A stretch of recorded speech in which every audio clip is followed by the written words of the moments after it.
After a child is born, we see all the celebrations, right? The endless social media posts, all the joy. But what about what happens after the party's over? For some new mothers, behind closed doors, a really different and totally silent struggle is just beginning. Okay, let's dive into this often unspoken truth. This right here, this single sentence, just captures this massive cultural expectation perfectly. It's like the script is already written, a baby arrives, and a mother's happiness must immediately follow. Any other reaction? Well, that scene is wrong, abnormal, even suspicious. And this is the terrifying question for some women, the one they're afraid to even whisper to themselves. What happens when the reality of your new life is just a stark, painful contrast to that happy picture everyone painted for you? This is what that darkness actually looks like. It's a complete inversion of every single maternal instinct we're told is natural. So instead of love, there's just emptiness.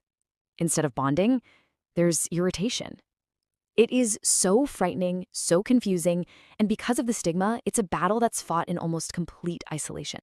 So, to really understand what's happening, we need to move past the simple labels. We're going to decode what postpartum depression, or PPD, actually is, what it really feels like. The key word here is shock. This isn't about being weak or not loving your baby enough. PPD is a medical condition, and it's a direct result of the shock of childbirth. See, after birth, a woman's hormone levels, estrogen and progesterone, they don't just drop, they absolutely plummet. And when the brain can't handle that massive hormonal crash on top of sleep deprivation and this overwhelming new responsibility, well, this is the result. And these are the real symptoms. We're not talking about just feeling a little down. It's a bone-deep exhaustion that no amount of sleep can fix. It's feeling numb when you're supposed to be feeling this overwhelming love. And that last one is so crucial, the fear of being alone with a baby, which is so often driven by this crushing guilt of not feeling like a good mother. Which brings us to probably the most painful and misunderstood part of this whole experience. With all this negativity, this irritation, does it mean these mothers actually hate their children?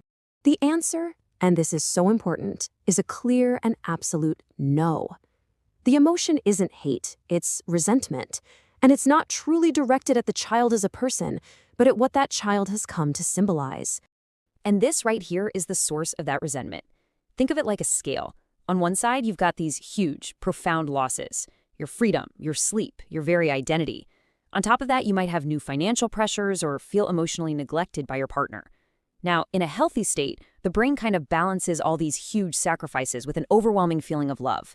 But with PPD, that emotional scale just collapses under the weight of the losses, and the baby, totally unfairly, becomes the symbol of it all.